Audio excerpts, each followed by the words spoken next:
News చూస్తున్నాం. తిరుమల కొండపైకి AP deputy CM Pawan కాలినడకన వెళ్తున్నారు. ఆయన కాలినడకన వెళ్తుండటంతో మెట్ల మార్గంలో కోలాహలం నెలకొంది. పవన్ కళ్యాణ్ తో మాట్లాడేందుకు అభిమానులు ఎగబడుతున్నారు. వారందరినీ పలకరిస్తూ మెట్లపైన ఉన్న వారితో మాట్లాడుతూ సాగుతున్నారు పవన్. అక్కడక్కడ మెట్లపైన కూర్చొని అక్కడున్న వారితో ముచ్చటిస్తూ పవన్ నడక సాగిస్తున్నారు.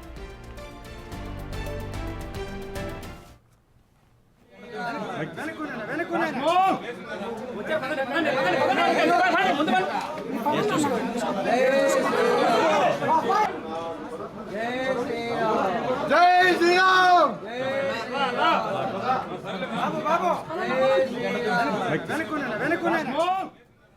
దీనికి సంబంధించిన కంప్లీట్ అప్డేట్స్ ని మా ప్రతినిధి దామోదర్ అందిస్తారు. దామోదర్, చెప్పండి.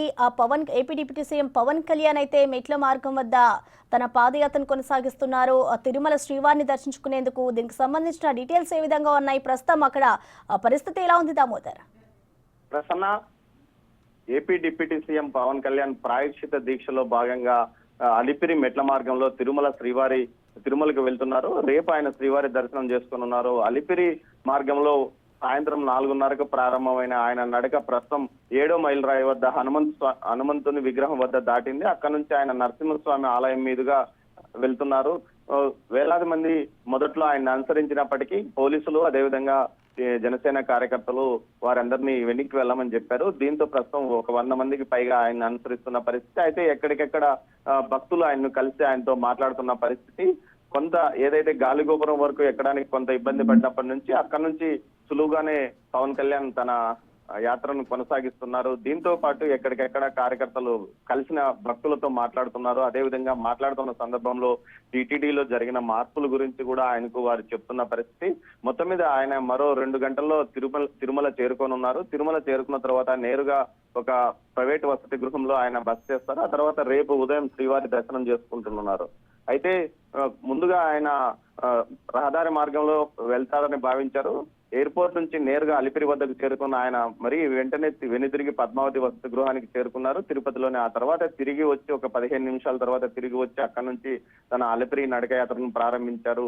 పెద్ద సంఖ్యలో కార్యకర్తలు, అభిమానులు ఆయన అనుసరించినప్పటికీ చివరకు ఆయన అందరికీ నచ్చ చెప్పడంతో మీరంతా వెళ్ళిపోండి, ఇతర భక్తులు ఇబ్బంది పడతారంటూ చెప్పడం వల్ల వారంతా వెళ్ళిపోయిన పరిస్థితి. ప్రస్తుతం ఒక 100 మందితో ఆయన నడుస్తున్నాడు. దీంతో పాటు సెక్యూరిటీ సిబ్బందితో పాటు విజిలెన్స్, పోలీస్ సిబ్బంది ఆయన వెంట ఉన్నారు. ప్రసన్న, మరో 2 గంటల్లో ఆయన తిరుమల చేరుకోనున్నారు. దామోదర్, అలాగే చూసుకుంటే ఆయన మెట్ల మార్గం గుండా నడుచుకుంటూ వెళ్తున్నప్పుడు ఇటు అభిమానులు కానివ్వచ్చు, మిగతా భక్తులతో మాట్లాడుకుంటూ కూడా ఆయన పైకి వెళ్తున్న పరిస్థితి నెలకొంది. మరి దీనికి సెక్యూరిటీకి సంబంధించి అక్కడ ఏర్పాట్లు ఏ విధంగా చేశారు? 100 మంది పోలీస్ బందోబస్తుతో పాటు ఒక 50 మంది విజిలెన్స్ లో ఆయన 50 మంది విజిలెన్స్ సిబ్బంది, ఒక ఆయన పర్సనల్ సెక్యూరిటీ సిబ్బంది కూడా ఆయన వెంట నడుస్తున్నారు. దీంతో పాటు ఏదైతే కొంతమంది కార్యకర్తలుగా చుట్టూ వలయంగా నడుస్తున్న పరిస్థితి. మొత్తం మీద చుట్టూ అటు పోలీసులు ఒక 100 మంది, విజిలెన్స్ సిబ్బంది ఒక 50 మంది ఆయన పర్సనల్ సెక్యూరిటీతో ఆయన నడక మార్గంలో వెళ్తున్నాడు. దీంతో పాటు ఎక్కడికెక్కడ ఇటు పోలీసులు కూడా మొత్తం కాలినడక రహదారి వ్యాప్తంగా కూబింగ్ కూడా నిన్నటి నుంచి నిర్వహిస్తున్న పరిస్థితి. ఏపీ సీఎం సెక్యూరిటీ విషయంలో ఎక్కడ పోలీసులు ఎక్కడ ఎలాంటి రాజీ మార్గానికి వాళ్ళు అవలంబించలేదు. ముందుగానే ఏదైతే కూబింగ్ లాగా నిర్వహించారు అటవీ ప్రాంతంలో. అంతేకాకుండా ఆర్మూడ్ సిబ్బంది కూడా అటవీ ప్రాంతంలో సంచరిస్తున్నారు. ఇప్పటికే ఆయన వెళ్లే మార్గంలో అటు ఇటువైపు ఆర్మూడ్ సిబ్బంది కూడా వెళ్తున్న పరిస్థితి. దీంతో పాటు అటవీ జంతువులు రాకుండా ఫారెస్ట్ శాఖ కూడా పూర్తి స్థాయిలో ముందు వెళ్తున్న పరిస్థితి కనిపిస్తుంది. దీంతో పవన్ కళ్యాణ్ పైకి వెళ్లే వరకు పూర్తి స్థాయిలో సెక్యూరిటీ సిబ్బందిని ఒక 500 మందికి పైగా, అటు వెంట ఒక 150 మంది ఉంటే చుట్టుపక్కల ఆయన నడిచి వెళ్లే మార్గాన్ని మొత్తం మోహరింపు చేశారు. పూర్తి స్థాయిలో ఎలాంటి ఆయనకు ఇబ్బంది అంటే రక్షణాత్మకంగా ఎలాంటి ఇబ్బంది రాకుండా కూడా ముందు జాగ్రత్త చర్యగా పోలీసులు గత 2 రోజులుగా ఇదే విషయం మీద మాక్ ప్రాక్టీస్ కూడా చేశారు. ఏ విధంగా వస్తాడు, ఏ విధంగా తాము రక్షణ ఇవ్వాలి, చుట్టూ ఏ ప్రాంతంలో ఉండాలి, అదేవిధంగా బ్రిడ్జిల వద్ద కూడా కాపలాగా ఉన్న పరిస్థితి. ఏదైతే ఉదయం నుంచి బ్రిడ్జిల వద్ద పోలీసులను కాపలా పెట్టిన పరిస్థితి. ఈ విధంగా ఆయన సెక్యూరిటీకి ఏమాత్రం ఇబ్బంది కలగకుండా ఆయన యాత్ర కొనసాగుతుంది. Prasanna. Right, thank you Damodar.